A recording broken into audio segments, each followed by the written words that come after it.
Hey, good morning, everyone. Welcome to Pittsburgh Sports Live here on a Sunday morning. Mike Vukovcan with you following a disappointing, to say the least, 38-35 loss for Pitt to North Carolina yesterday. That's 6 times in a row Pitt has played North Carolina since joining the ACC in 2013, and this is 6 straight losses for Pitt, which isn't good. So something has to, obviously there's a lot of questions we have, and that's one of the reasons why we want to do this morning.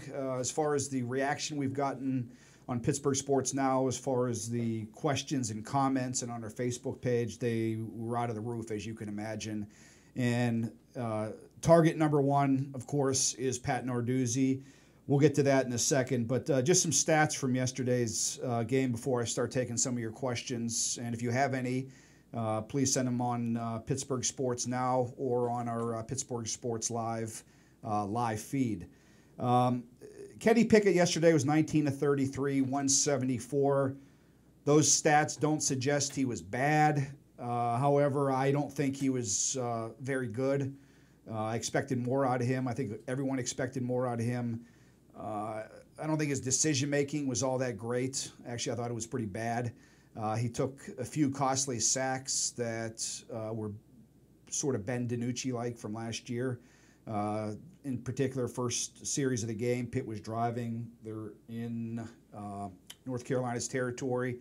2nd and 2, he takes a sack. You just can't do that. You got to get rid of the ball. He saw the pressure. It wasn't as though somebody was coming from the blind side. He needed to get rid of that. I had a bigger question with the play call. 2nd and 2, you want to keep pounding it. They're able to run the ball against that team. Why are you getting cute running the ball or trying to pass the ball? But that's a different issue. But I thought Pickett was okay to below average. If I had to give him a grade, I'd probably give him a C. And for Pitt to win, their quarterback can't be a C. Once again, the strong point of the offense was the running game again. And we thought that coming in that the trio of running backs they had were going to be pretty good this year. And one guy that made his debut a little bit yesterday was Michael Salahuddin, and he had 3 carries for 34 yards, which is good. Quadri Olson, 12 carries, 72 yards. Darren Hall, 6 carries, 84 yards, including the 6-yard touchdown. If you look at those carries, though, and considering Pitt's defense has been suspect this year, I'm not sure why Kenny Pickett is throwing the ball 33 times and the running backs only have 20 carries. I think that's a balance when you see that you're able to run against a team, which it was obvious to anyone watching the game that Pitt's offensive line, at least run blocking, was very good yesterday, and I don't think they stuck to that enough. But all that being said, when you score 35 points in a game, for the most part, unless you're playing, maybe in the Big 12 where they score 50 points every game, you got to win the game. Pitt scored 35 points. That should be well enough. That should be good enough to win. And they weren't, and once again, it was because of their defense. And to say that their defense has been disappointing has been an understatement. Josh Conklin got a lot of the heat last year for what went wrong. He went to Wofford, took over. They brought in Randy Bates. He was supposed to fix everything. A lot of their players are coming back from last year, and nothing looks different. Giving up 30 points a game again. They can't get off the field on 3rd down. 3rd and longs they give up. The quarterback routinely throws 300 yards against a Pitt defense.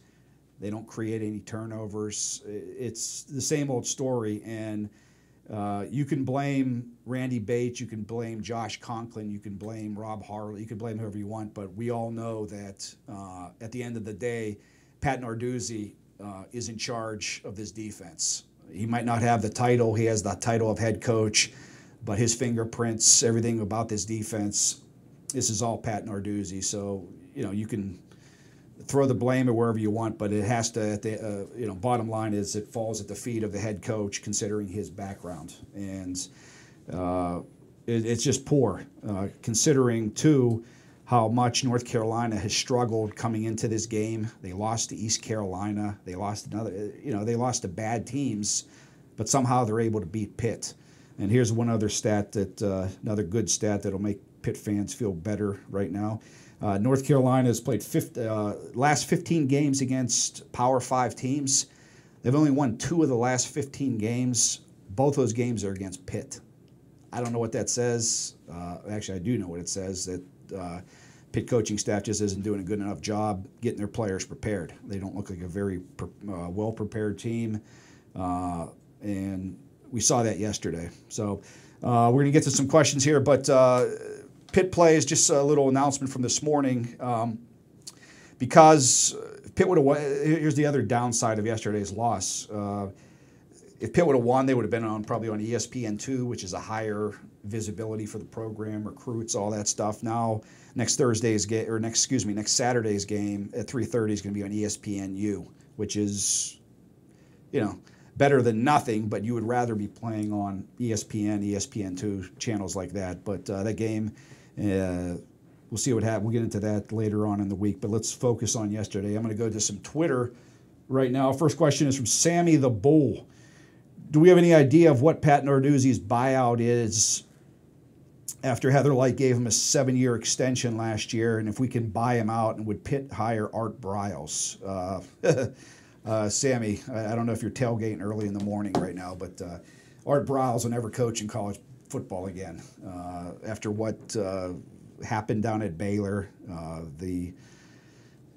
all that story down there. Sam Briles will never coach again, or Art Briles will never coach again. He sure as hell ain't going to coach at Pitt. So as far as the buyout, your legitimate question, I don't know what the buyout is. It's hard to get. We can look into that, but that's hard to get. But as far as the buyout, and I know I'm not going to make Pitt fans very happy with this statement. I wrote a commentary last night that got a lot of reaction, and I questioned and I had some concerns about Pat Narduzzi and the direction he's taking this team. However, Pat Narduzzi, I'm just not. I don't.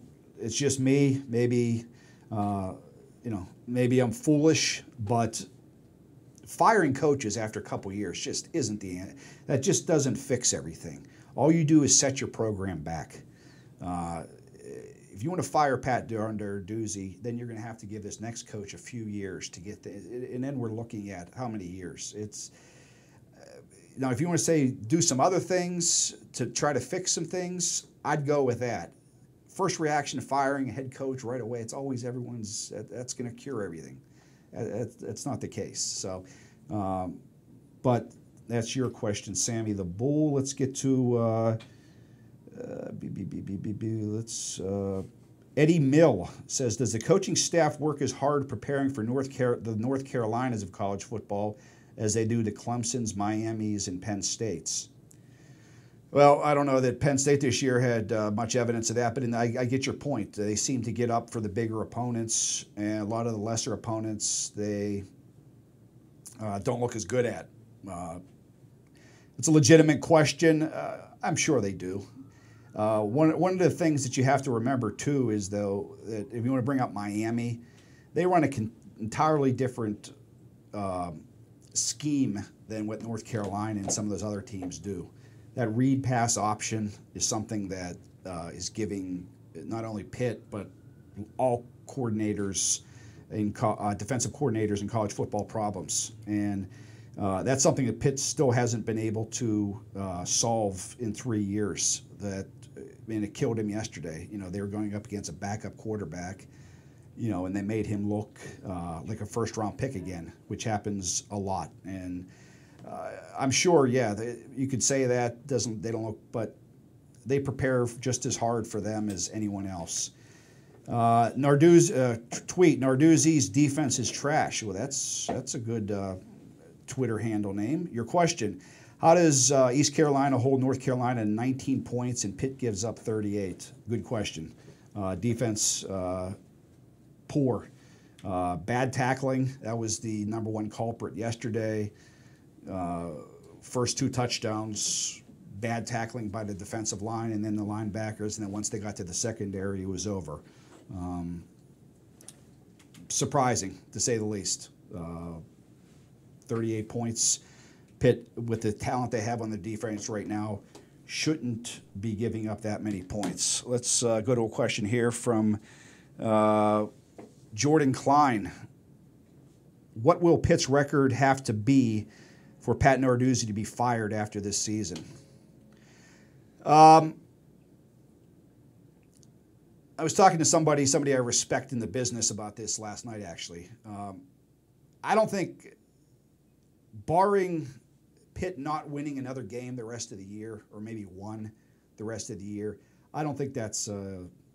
I don't think that'll even be a discussion piece. There might be some other things discussed. But as far as firing Pat Narduzzi, they would have to go winless. There would have to be off the field things that happen. I just don't think this year that is even a possibility. I think 4 or 5 wins. There'll be a lot of unhappy people in the athletic department, and some higher expectations will be placed on him for next year. But I honestly don't even think, unless something happens, like I said, that we don't even know about yet, or they go winless and completely tank the rest of the season, I don't think that's going to happen. Let's go to Greg here. Refs obviously not the reason we lost, but blatant miscalls right in front of the refs. When will the ACC correct this, and is anyone held accountable? Pitt didn't lose yesterday because of refs. I don't get into the ref business. I usually don't get into the firing coaching business. There was nothing. Were there a couple bad calls yesterday? Yeah, but it had nothing to do with Pitt giving up a 3rd and 16. It had nothing to do with Pitt giving up a 3rd and 17, which later led to North Carolina touchdowns. Refs had nothing to do with a running back, Pitt defensive line, and a linebacker completely whiffing on a 3rd and 3, and a guy runs for a 31-yard touchdown. So we can blame refs and all that stuff, but that is not even on the list of reasons why Pitt lost. Another question here. My biggest fear is they fire Pat Narduzzi, then they would hire former Ohio State defensive coordinator and current Cincinnati head coach Luke Fickell. Fickell was somebody they interviewed, I believe they talked to last time, I think with the, I'm not going to even go down that road too, because, Pat Narduzzi's, he's not going to get fired. But down the road, if Heather likes looking for a coordinator, considering her history with Ohio State, we'll see what Fickell does at Cincinnati. Let's not proclaim him to be, Urban Meyer already. He still has to get that team ranked, get that team to a bowl game, do some things. But, I'm sure that'll be a name. He'll be a hot candidate, just like Tom Herman was at Ohio State before he went to Texas. So, let me see. What else do we have here on our Twitter feed at Pittsburgh Sports Now? Hometown Sports 2 on Twitter says, start playing the athletes on this team and quit worrying about redshirting and seniority and just play the best players. He better. His job, he's on the hot seat right now. Hell, give Ricky Town a series or 2. Pick it as a roller coaster. 3 weeks ago we had signs at Heinz Field with the, Kenny Pickett for Heisman. Now he's a roller coaster. Let's remember, he's played, he's played 5 college football games. One of the fears that I stated on the website and also here on last week's show was the early hype and all the build-up Kenny Pickett was getting from not only his head coach, but his teammate, the media, everyone. Everyone's expecting him to come in and be Dan Marino right away. Let's remember, he has 5 college starts. He's played 3 good ones, 2 bad ones. So as far as start playing the athletes, I'm not going to disagree with that. One of the things that I wouldn't mind seeing is we hear in camp for the last couple of years, we've heard about some of these freshman receivers, Shockey, Jaquez Louise, and Dontavius Butler-Jenkins. I like to see some of those guys start to get some more snaps, more series. You know, I know Lopes and Aaron Matthews and some of those guys are your upperclassmen, but I don't know. I think we've seen enough of those. I wouldn't mind those guys being maybe. I like to see them. Jaquez Louise. I like to see him get out there more, and as opposed to maybe some of the guys that are getting snaps now. Other than that, I don't know where else you want to go with that. There's not really any freshman tight ends. There's not any. The line I think is doing okay. I like to maybe see one of the things that I like to maybe see is Patrick Jones. I know he's gotten a lot of penalties. That's been a bugaboo a little bit, but for a couple of years now, we've heard about Dwayne Hendricks, and I don't know. He came here as a 4-star recruit, and in my opinion, so far, I haven't really seen that much. That he hasn't really had that much production in 2 years, to be honest. I'm kind of disappointed. I expected a lot more from that, from him, and haven't seen much. If there's a chance to maybe get some defensive ends out there, maybe some younger guys. We heard of John Morgan during training camp, the freshman out of DeMatha. Maybe get him some snaps. You know, if you burn his red shirt, so be it. Like I said, Patrick Jones is a guy I like to see. There's probably some other guys. As far as linebackers go, you know, I don't know what other options you're going to. Maybe Chase Pine at the defensive end, try to get him out there, some young playmakers. But I think they're playing a lot of the younger guys, that's as many guys as they probably could.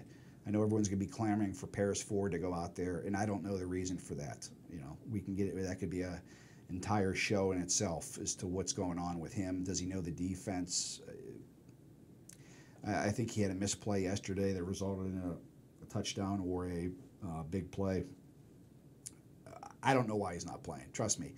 If the coaches thought that Paris Ford could help them win some ball games and make some plays, their butts are on the line. They're not gonna. There's no reason for them not put Paris Ford on the field. They're not doing it just to do it. There has to be a reason, and I'm not in the practice field. I don't know what's going on, but obviously there's some sort of either on the field, off the field reason why he isn't getting as much playing time as everyone is expecting.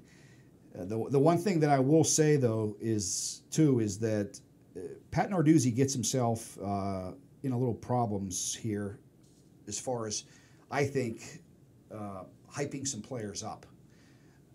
The media doesn't get any time as far as watching practice goes, so we're left to base opinions a lot of times on what's coming out of his mouth as far as his press conferences go. And we hear him talking about players. We hear him talking about the receivers. We hear him talking about Paris Ford. We hear him talking about some other young guys that are going to be, quote, great, as he says, or whatever adjective he throws upon them. And I think that causes fans and everyone else to get excited. They want to see these guys, and they expect them right away. They expect production right away. And then when they don't see them and things go bad, they start going after, hey, this guy's great. Hey, they are called great because Narduzzi believed they're going to be great. So I think people are expecting those guys to be really good right away, and when we don't see them, there's frustration set in. So we're going to get back to some more questions here. Okay. I knew this would come up. Dr. Pittsburgh, he said, hey, Vuk, you said Pitt would start 6-0, and he's laughing at me. Hey, I wrote that. I tweeted that yesterday. I was wrong. Hey. Not perfect. You perfect, Dan? Yes. Oh, Dan's perfect, but he's about it. Don't get them all right. Trust me. I bought into it. I thought this was going to be different. I thought the defense was going to live up to expectations. I thought the offense was going to be better, but it would be really led by the defense. And thus far, I've been an F on that one. I've been terrible. Hey, I believed I was wrong, and what are you going to do? No one's perfect. I wasn't right, but I do want to throw up, if we could, real quick, the schedule. Pitt right now is 2-2, and my 6-0. I just wonder if I'm going to get to 6 wins. If we take a look at the schedule here coming up, next week they're going to play number 16 Central Florida at Central Florida, which won't be an easy game. Then Pitt is going to have they're going to have Syracuse. They're going to have North Carolina. They're going to have I'm trying to do this off the top of my head. Notre Dame. Look, you can see right there who they have. At Central Florida is 3-0. Syracuse is 4-0. Notre Dame is 4-0. Duke is 4-0. And Syracuse is 3-1. So let me do my Ambridge math here real quick. Their next 5 opponents, their combined record is 11, 15, 18-1. 18-1, the Pitt's next 5 opponents.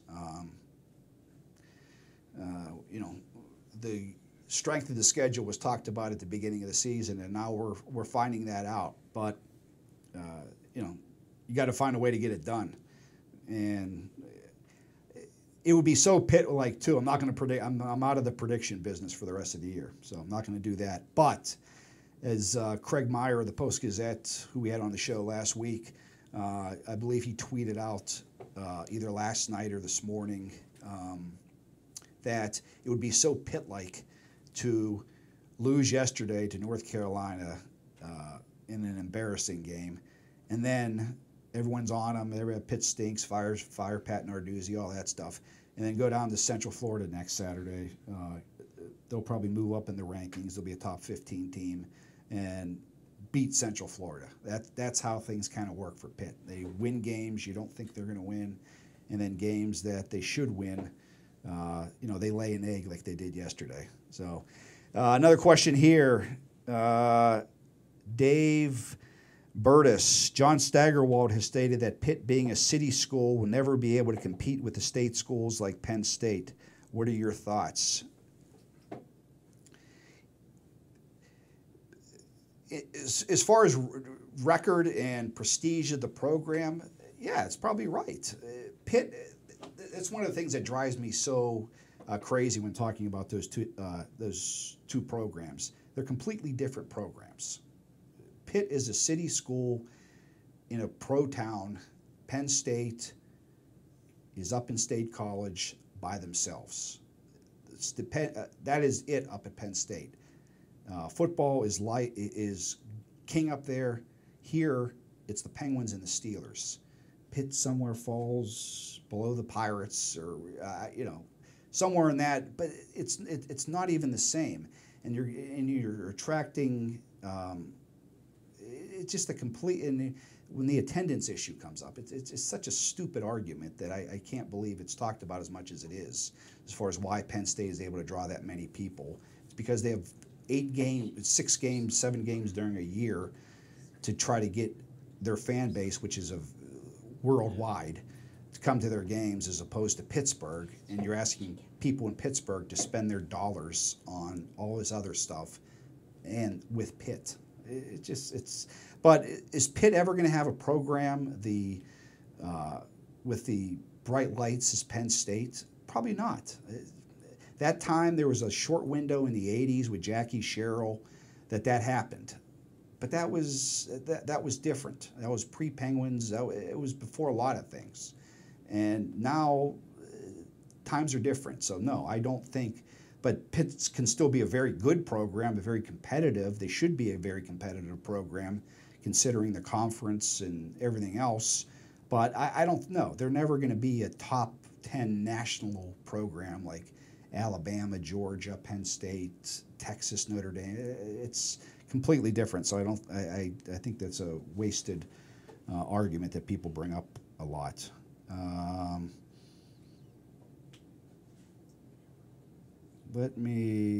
trying to find some questions. I got so many. The problem is the retweets. I got to go through those. Jerry Roberts says, the defensive coordinator and his coaches suck year after year. Time for a change, unfortunately, again. I don't know that I don't know that that's going to happen. I don't. Pat Narduzzi is in charge of that program, and if he has guys around him that he wants on his staff, I highly doubt. I would be shocked if after 1 year, Randy Bates is asked to leave, or Rob Harley is the recruiting coordinator. Rob Harley is not going to go anywhere. Archie Collins, they just brought him in this year. You can get rid of a guy after 1 year. Charlie Partridge is the assistant head coach. He's one of the best recruiters in college football. So I don't think, no, I just don't think it's going to happen this year. Now, if you're talking next year, maybe, but I don't see it. On the offensive side, I don't know what's going to happen over there. But as far as on the defensive side of the ball, considering the changes were just made last year, I just don't see it's going to happen. D. Marshall has a question. How have the recruiting classes ranked for Pitt from 1 year to the next? Are we improved? If so, I think we need to stay the course. I wrote this down here. Pitt's recruiting. In the 3 years under Pat Narduzzi, his first year as far as nationally go, they were ranked 29th in the country. 2 years ago, they were 38th. Last year, they were 36. So you go by those numbers, and this is where I think Pitt is as a program. They're top, they're a 30 to 40 team in the country. That's who they are. I know Pitt fans want to be, top 10. That's not where they are right now. Their recruiting, and I think, indicates that. Does their recruiting need to get better? No question about it. They need to, I don't know how they're going to be able to attract 4-star kids. Usually comes with winning, and right now that isn't happening. But that is something that I would, if I'm going to give a criticism, they get in with a lot of these kids and they're not able to close the door. And they got to do a better job of that. And trust me, what's happening now is not going to help things. And a lot of kids, I believe they have, I forget how many, 16, off the top of my head I forget right now, 16, 17 recruits, commitments. You got to see where these kids stand. If they start to read, and that's one thing Pitt fans have to worry about too, is that it's nice to voice your opinion on Twitter and to rip the program and rip Pat Narduzzi and everything like that. But at the end of the day, potential recruits that could be looking at Pitt and kids that are committed to Pitt, they're reading this stuff. They're seeing this. They're seeing the negativity. They're seeing a fan base. And I'm not blaming the fans because they have every right to do that. But just know that your actions and your ripping down the program, while it's your right, it doesn't help Pitt recruit. Trust me. So just know that there's a spin-off of that. So we'll see what happens there. We got another tweet in here. They're coming in, Dan. They're coming in hard. Jim Diller, question. The defense are all Narduzzi recruits with experience. How is the D regressing with him being a so-called defensive guru? That's a great question, and that's kind of what I touched upon yesterday in my commentary that I wrote on Pittsburgh Sports Now. Is that that's the most disappointing part, is that when you saw the pieces this year, you had guys on the defensive line with experience. They're all coming back. They were too deep. You had your most experienced linebacker group. The secondary was young, but they were all, for the most part, highly recruited guys, and guys that with a lot of athleticism that people had high hopes for. And this defense right now looks no different than the defense looked 3 years ago. I don't know. I don't know if it's a schematic. I don't. Like I said, I'm not. This is one that I try to be very, very cautious in saying this, because Pat Narduzzi, you can criticize him all you want and his assistants. They forgot more about football than most of us will ever know. So I'm not going to come on here and start giving my defensive wisdom as far as what he should do. and what's going wrong and what he's not doing right. All I know is that whatever he's doing right now, and his staffs of the past have been doing for the past 3+ years, hasn't been working. Is it because it's a completely different scheme than he was used to as far as offenses than the Big Ten, which is some people have thrown out there? Big Ten, running the ball, conservative, not a lot of big play offenses over there. The ACC, more of the spread, it's stuff that he wasn't used to. You know, is it an excuse? Yeah, but it could also have some legitimate thoughts. Eric Bruno here on Twitter. It's time to bring back Dave Wannstedt. I knew that was coming. There's no question I knew that was coming. I will say this, and I've been on record, and this goes back years. I was a huge fan of Dave Wannstedt. I thought Dave Wannstedt was good for Pitt. Dave Wannstedt's no longer here because Steve Peterson's the athletic director.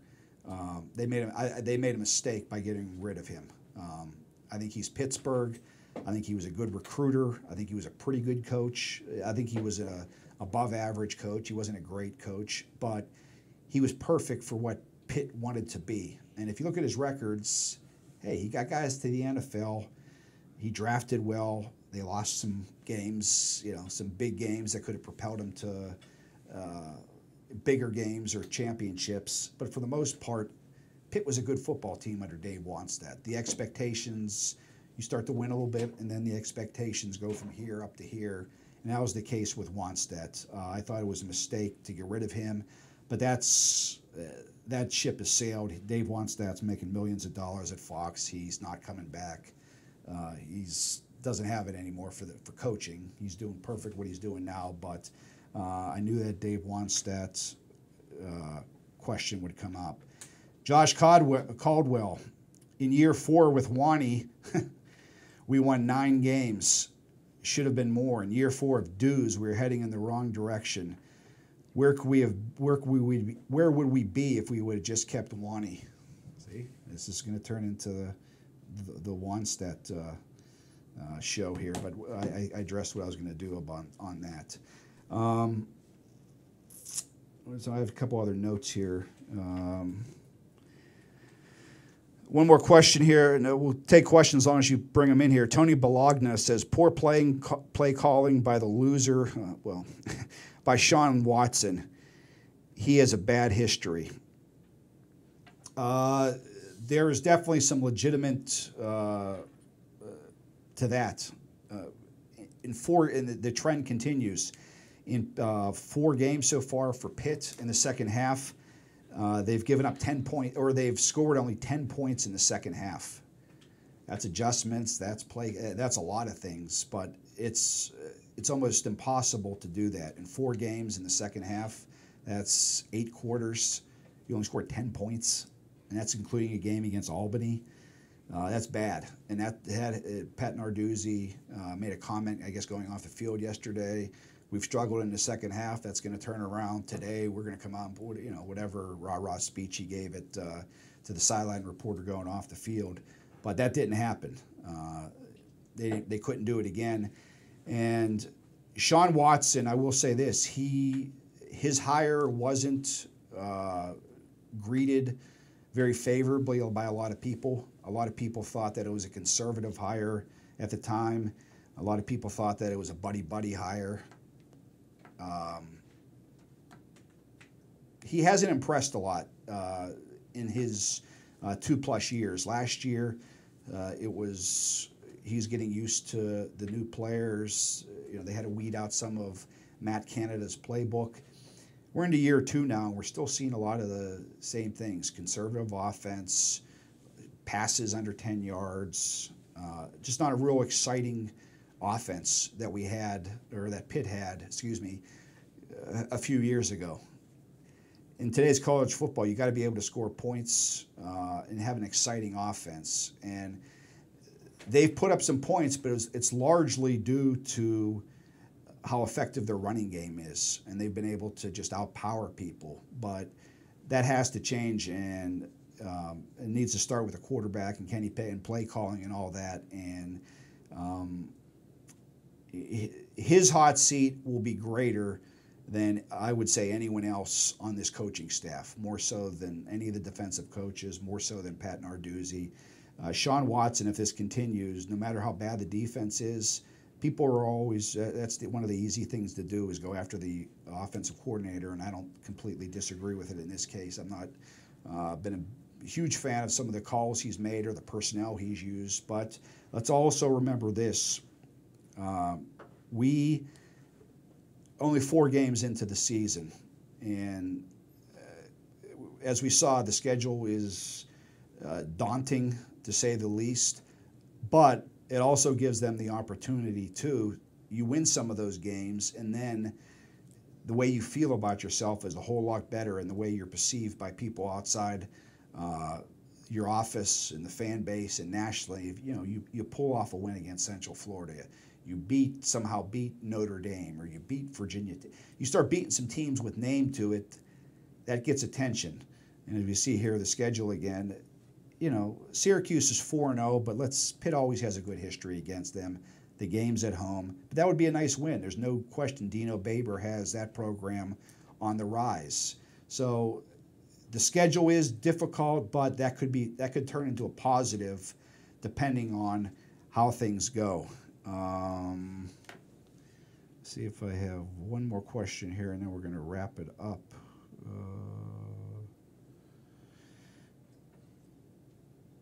Ray Bernelli says, please stop with the coaching change talk. It has never worked. People get upset, and every 5 to 6 years we do a coaching change and think that's going to change things. Being a Pitt fan is like Groundhog Day all over again. Stick with Doozy. That's kind of where I am. I'm just, you can't do that in college football. Pro football is different because those players are under contract and you have control of those guys. Football, you bring in different systems and you're stuck with kids that don't fit in, like kind of what's going on with Scott Frost at Nebraska. Nebraska right now is more pathetic than what's going on at Pitt. They're 0-3, getting hammered yesterday. Their worst loss, I think, in 75 years to Michigan. But you got to remember, the system that those kids were recruited for and the spread system that Scott Frost used at Central Florida is completely different. He doesn't have the kids in yet to do what he wants to do. So you got to give that guy some time. One thing before we close it up here, if you thought it was bad for Pitt, I'm going to try to leave here on a positive note. Pitt lost 38-35, ugly loss. We just highlighted it. But think of what it's like to beat Virginia Tech today. They were 29-point favorites yesterday to Old Dominion. Old Dominion just started football back up in 2009. Not a good football program. They go and they beat Virginia Tech, number 15 in the country, by 2 touchdowns. That's a bad loss. That's the worst loss of the day. Other teams in the ACC didn't do as... 2 weeks ago, the Big Ten was bad nationally. Yesterday, the ACC was really bad yesterday. Purdue waxed Boston College. Notre Dame beat Wake Forest 56-27. Louisville, which is perennially a good team, got beat by 3 touchdowns by a bad team in Virginia, 27-3. And as I mentioned, Old Dominion, who were more than 4 touchdown underdogs, beat Virginia Tech 49-35. So it's bad for Pitt football this week, but things could always be worse. As far as this week goes, I hope you join our coverage on Pittsburgh Sports Now. Alan Saunders, as he always is, hardest working guy in the business. He'll be all week over at the Pitt facilities. He'll be at Pat Narduzzi's press conference tomorrow at noon. We'll have you covered for that, and we'll rehash all this stuff. We'll have his film study, all his other features. I'll see what's going on in the recruiting beat, but we appreciate all the coverage we get on Pittsburgh Sports Now. And make sure you check with Pittsburgh Sports Live all week. If you haven't subscribed to us yet on YouTube, please do that. Our numbers are growing, but we need to get those numbers up. So if you like this, Dan will have his show this week. Mike Asti, Alan will have Football Friday. I'll have some more Pitt talk. So we're trying to increase the coverage here. We're going to have practice video from Penguins. Penguins are getting ready to go here in 2 weeks. So we appreciate you tuning in this morning on these. Hope I answered some of your questions right. But I appreciate all your participation. And until next time, so long, everyone.